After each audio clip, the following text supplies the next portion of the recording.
Hello everyone, and welcome back to the world of Dragon Age.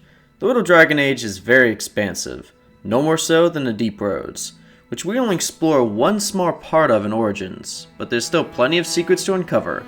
So let's delve into 5 secrets, details, and things about Caridins Cross and Ortan Thaig.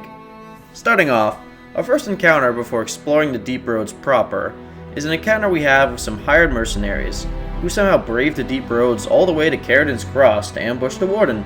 That's some real quality service. The mercs were hired by either Harrimont or Balaam, depending on which king you haven't shown any favor to up until now. Now this is important to note, as Harrimont is a classic slasher, nice guy, and honorable man, but he's still not above sending mercs to kill a Grey Warden, during the time of a blight no less. Many people who have played the Dwarf Noble will expect someone like Balaam to do this, but not Harrimont. However, there's a detail you may have missed in this encounter, is you have the option to skip it entirely.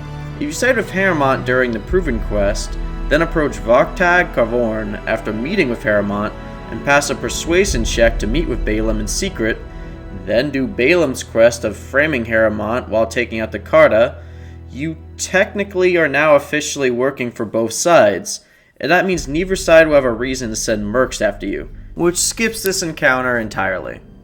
For our number 2 slot, the biggest side quest available in Caradins Cwoss is the side quest, The Drifter's Cache, which has you find 4 codex entries hidden in piles of rubble. The first rubble pile is located in the upper left-hand area where you fight an ogre. It's a wide open area where you first encounter Darkspawn as well. The second pile is located right after the first, near the leftmost exit of Caridins Cross. The third rubble pile is in the largest encampment of Darkspawn, where the ballistas are. And the fourth rubble pile is on the rightmost passage where you fight a Deep Stalker matriarch. It's hidden away in a corner. Now after you find all 4, you unlock a final cache guarded by an Ogre Alpha. It is accessible by making a right before entering Ortan Thaig, and it'll be right past our large torn friend. Inside the cache is assorted leveled loot, and 3 key items: Effort's Gloves, which is part of a unique Silverite set in the Deep Roads, Thorn of the Dead God, a unique dagger, and the Ring of the Warrior, a very useful ring, which based on the item description may be a clever Lord of the Rings reference. This is based on the fact it has the quote, wordy elven script that is hard to read. Anyway, back to these codex entries. Each is marked at the Crosscut Drifters, who are likely a group of Dwarven miners who, by their name, wander around following lyrium veins in the Deep Roads. They're led by a man named Brunar, who is receiving cease and desist letters from the Assembly, saying that they are in violation of Orzammar mining codes because of their random haphazard mining, and they must return to Orzammar immediately, or have their house face censor. Brunar humbly replies back, "Take a long breath from a short sock." However, he may have wanted to listen to the Assembly the first time, as they ran into Darkspawn during their mining operations and attempted to seal the spawn in with charges.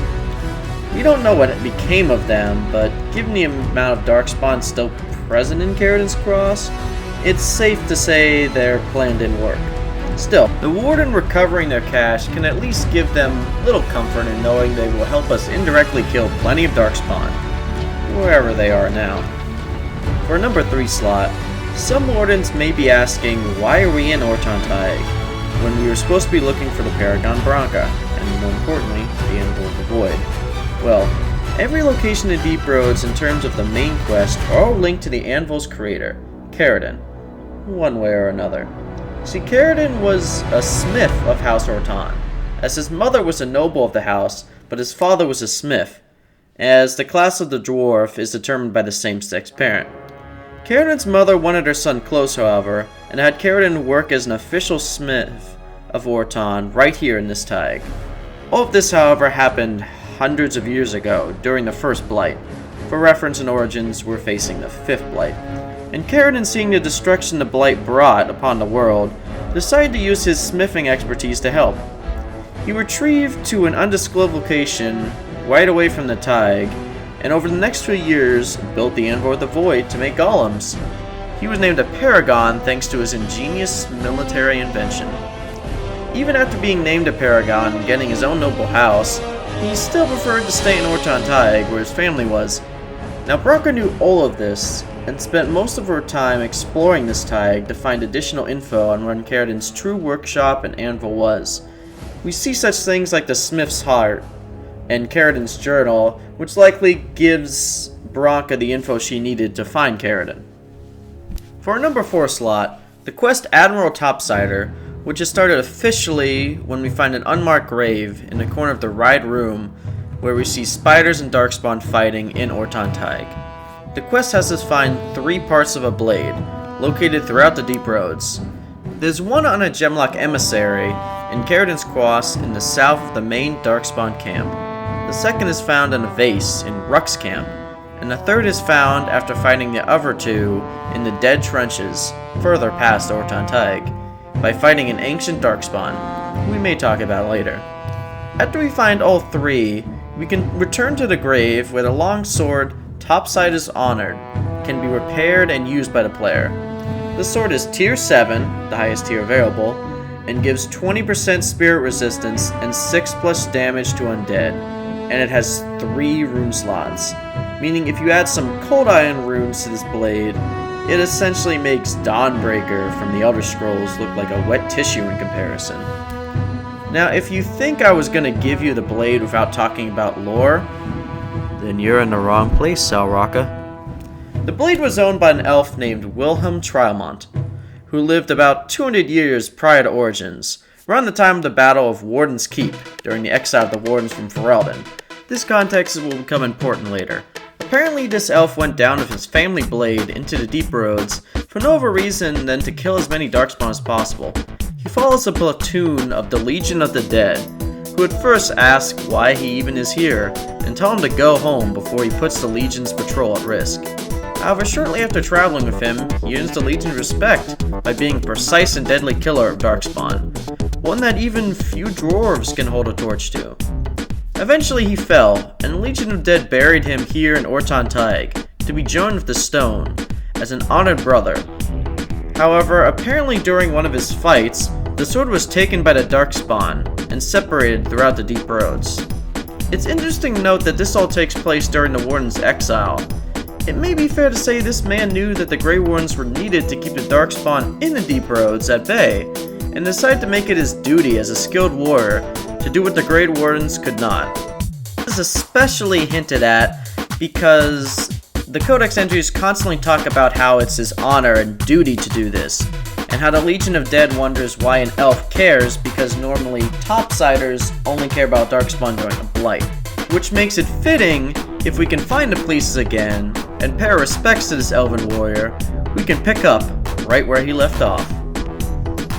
Finally, for our 5th and final spot, the quest Asunder is one of the most interesting but easily missed quests in the game. Asunder has us locate 3 body parts in a bag, scattered around the Deep Roads, 2 of which are in Caridins Cross, one at the top of the map in the first leftmost room, the other towards the exit to Ortan Thaig, before you fight the Deep Darker Matriarch. Finally, the last body part is in Iduken Thaig, which is only part of the main quest if you side with Balaam, but otherwise you have to venture towards the center of it on your own time, as no quest for Hermot brings you here. Once you have all 3 parts in Ortan Thaig, towards the city area before you go across the bridge, you can find an altar, which is also a site of power for the Circle Magi quest, and place the body parts on the altar. Once you do this, a Fade Beast will appear. Even though it's a Pride Demon, it's still called a Fade Beast, interestingly enough. You can either fight him, or have him pay you 25 gold to let him free, in which case he will walk off and the game journal will say you have doomed innocence thanks to your own greed. However, killing him doesn't really earn any reward, as he normally doesn't drop anything, and his drops include just an armor piece at most. The only real reward to this quest is that you get to fight a Pride Demon, one of only 2 in the game, and Pride Demons tend to have pretty tricky unique abilities. Additionally, you gain codex entries during this quest that reveals the tale of some dwarves, led by a shaper to uncover these body parts to perform an elven ritual, likely on the same altar. It's not real clear what they were hoping to accomplish, but it's interesting to note that until they collected all the body parts, they assumed it was human or something. This is certainly the Pride Demon, as it's hinted the demon hid parts of its body on purpose, and then kept its soul in the Fade to achieve a sense of immortality, or something. I'm not quite sure what happened here, but either way, you have an important moral choice to make. Take the gold, or slay the demon. Thank you all so very much for watching. I've been getting comments lately, which I always love to read, so feel free to shoot some more of your own theories, and I'll catch you all next time. Thanks for watching, everybody.